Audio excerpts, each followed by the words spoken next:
pagi, selamat siang, selamat sore, atau bahkan selamat malam, tergantung kapan kalian nonton vlog ini. Di sini kita akan membahas konten yang sangat edukatif, yaitu terkait ujian akhir semester. Kata pepatah, tak kenal maka tak sayang. Oleh karena itu, aku mau perkenalan dulu. Namaku Siska Nuri Fadilah, NIM 18 19 10 40 10 67 dari program studi S1 Teknik Kimia Fakultas Teknik Universitas Jember. Kali ini kita akan membahas suatu penyelesaian dari studi kasus, di mana ini merupakan tugas ujian akhir semester mata kuliah Manajemen Industri kelas B dengan dosen pengajar yaitu yang terhormat Ibu Ari Susanti STMT. Jadi tujuan pembuatan vlog ini adalah untuk memenuhi tugas ujian akhir semester itu tadi, yang dimana kita diberikan suatu studi kasus dan kita itu diminta untuk menjawab pertanyaan-pertanyaan yang diberikan. Nah, ini studi kasusnya.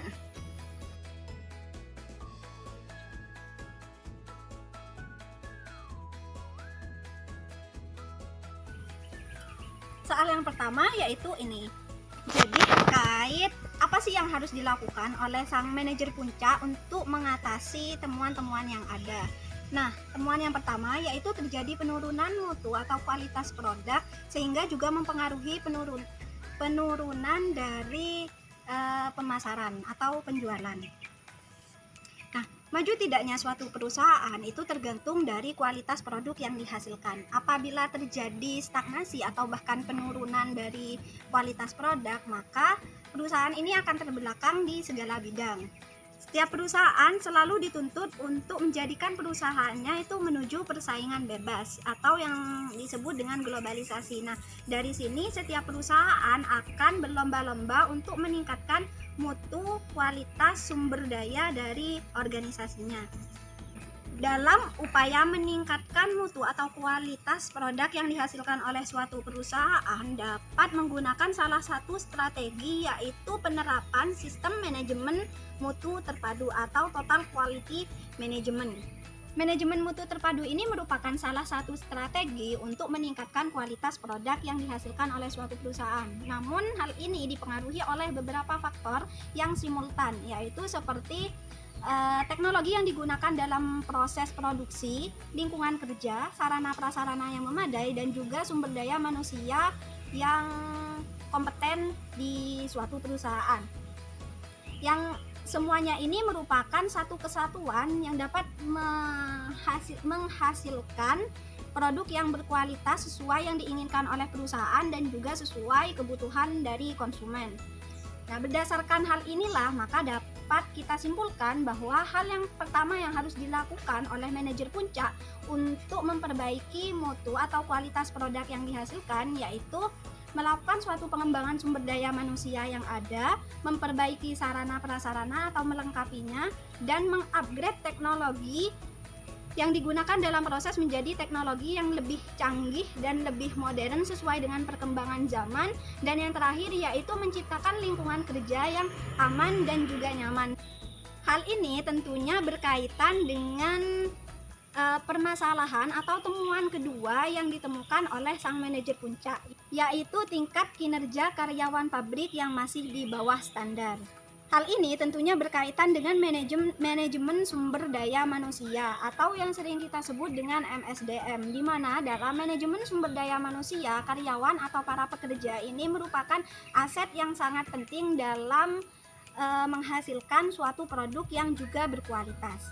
Oleh karena itu harus dilakukan suatu pengembangan sumber daya manusia agar karyawan atau pekerja itu memiliki suatu kemampuan, wawasan, dan juga pengetahuan yang sesuai dengan perkembangan zaman dan juga sesuai dengan tujuan perusahaan.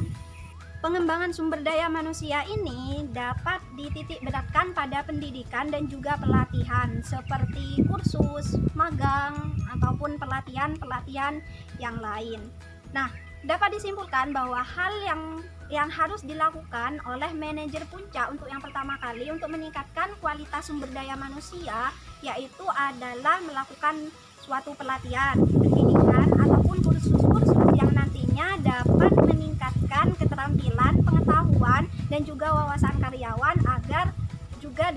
memiliki kinerja yang baik dan juga optimal sehingga tujuan perusahaan bisa cepat tercapai.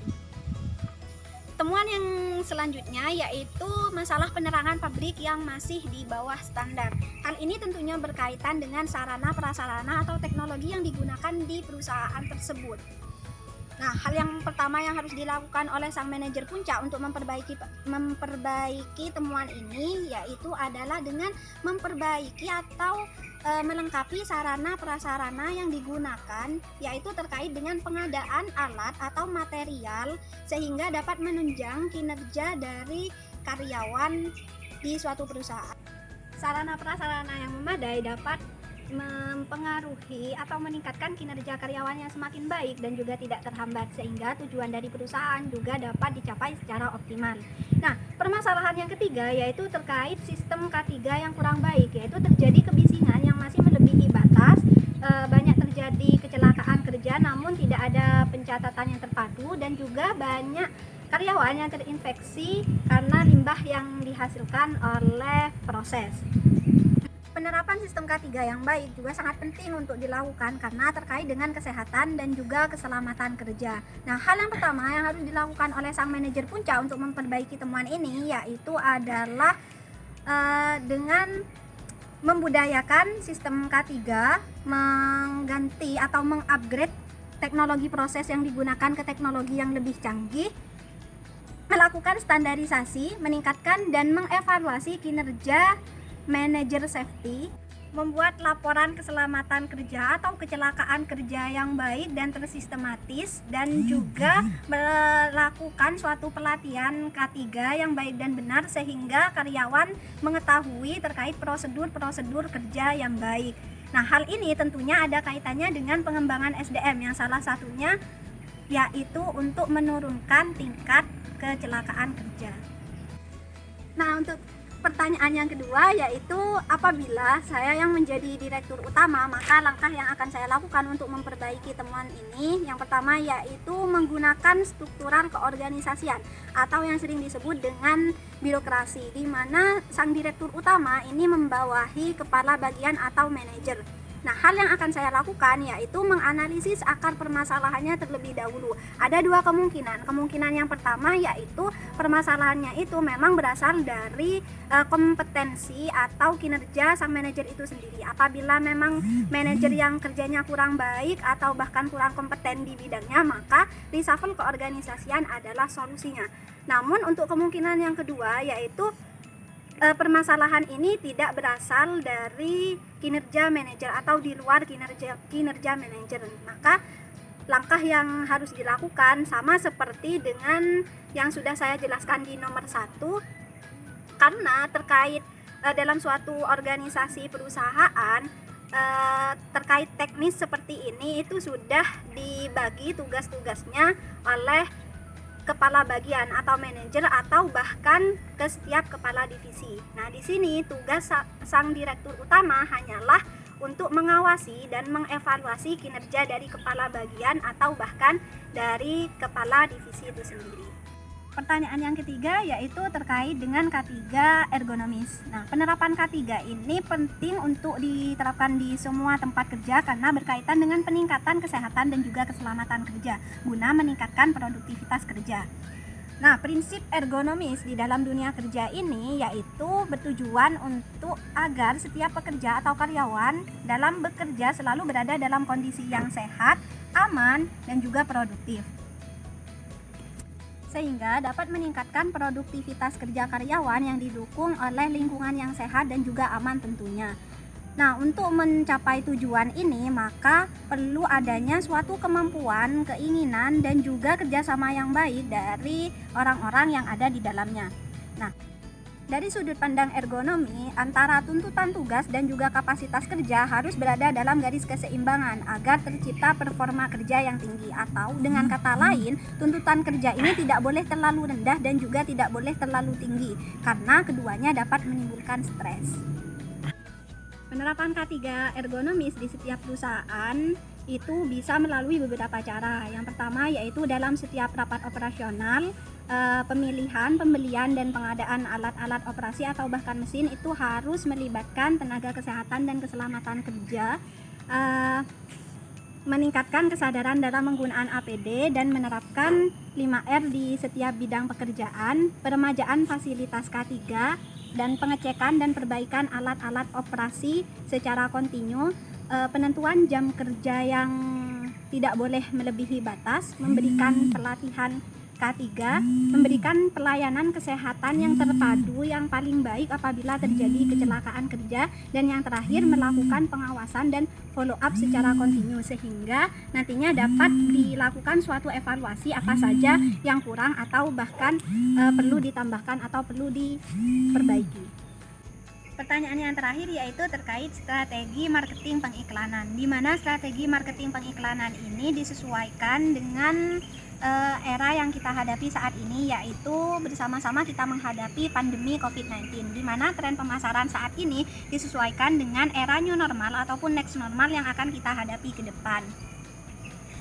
Nah, dari adanya pandemi COVID-19 ini banyak industri yang terkena imbasnya. Oleh karena itu, dalam mempromosikan suatu produk dilakukan secara berbasis digital atau digitalisasi. Hal ini yang sering kita sebut dengan marketing kreatif.